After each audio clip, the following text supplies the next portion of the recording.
I've watched many films, played many games, read many manga. Many of them with great villains, others, not so much. Some people argue there isn't a need for a villain.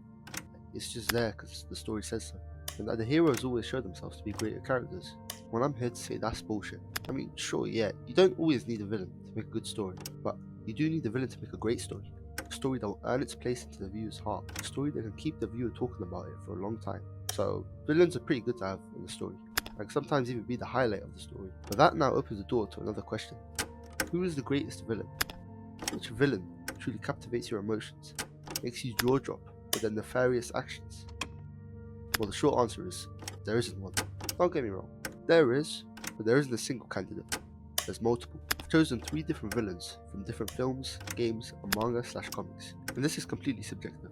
After you watch this video, and if you think my choice is wrong, then fair enough, I won't hold you to it. After all, this video is just completely my opinion. I'm going to start off by talking about the most known villain on this list, the Joker. Specifically, the Joker from the Batman Arkham series, which I really recommend you to play if you haven't, before watching this part of the video. The Joker doesn't necessarily have an ambition, or money or power, just pure chaos and suffering. And that's what makes him so terrifying. That's what makes him different, challenging every individual hero, not physically, but mentally. Forcing them to go against their own principles, molding their mental stability by spreading his pain. He matches the fluctuating levels of his mental state by performing sinister acts, whether it's poisoning Gotham's blood supply to devise a mass escape of mutated prisoners from Arkham Asylum, or single-handedly manipulating the criminal underworld to orchestrate his twisted and even devilish schemes, threatening the entire city. He solely embodies the essence of derangement and unpredictability, forcing his sadistic nature on others, and even resorting to kidnapping, manipulation, and torture to break the barrier of his target's sanity. Following his death, he refuses to vanish as he continues to haunt the Dark Knight, bending his decisions to his will, influencing him during countless attempts of corruption in an effort to make him stray from his path of nobility.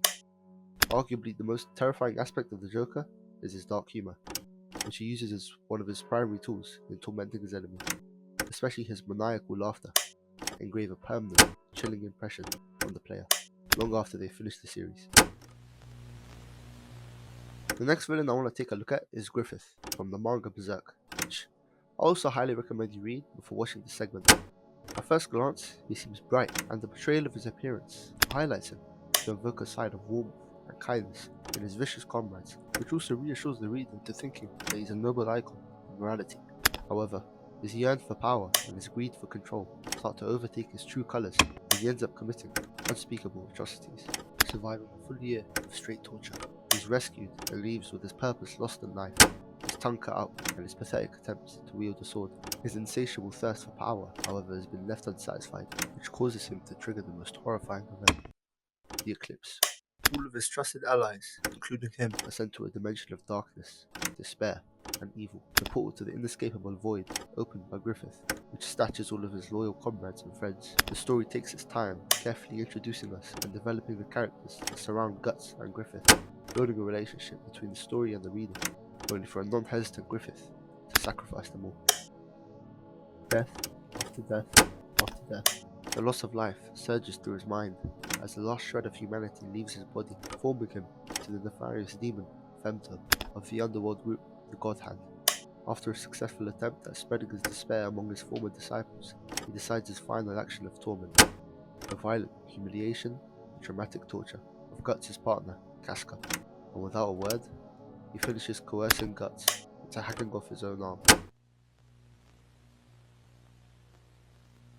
The third and final villain that I'll be looking at is Lee Woo-jin from Park Chan-wook's Old Boy, and I strongly recommend that you watch this film before looking at this video because it has some of the greatest fight scenes and gut-wrenching scenes in the history of film. At his first appearance, he seems perplexing, highlighting himself to be an enigmatic figure after releasing the main character who he had kidnapped 15 years prior, presenting an exigent puzzle to the main character, Odesu.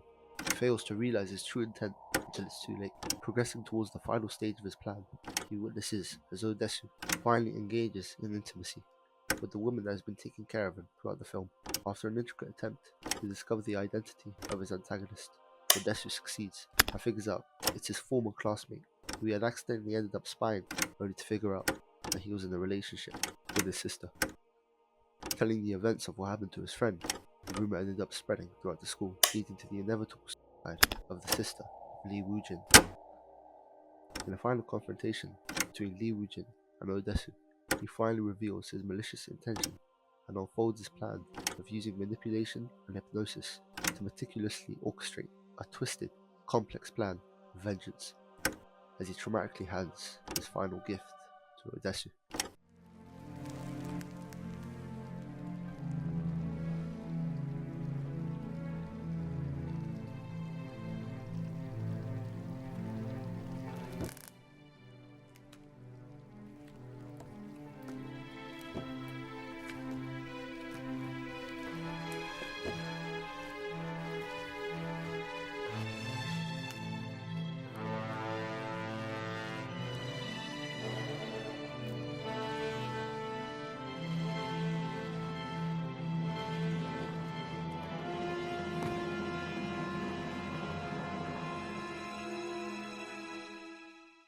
This is what I consider to be the greatest plot twist in cinema, leaving the main character destroyed in regret and on his knees, pleading for his daughter to be kept from the dark truth of their relationship, letting go of his integrity, self-respect and pride as he finishes his cries for disclosure by cutting off his own tongue. And after bathing in the trauma and defeat of Odesu, Lee Woo-jin proceeds to join his sister.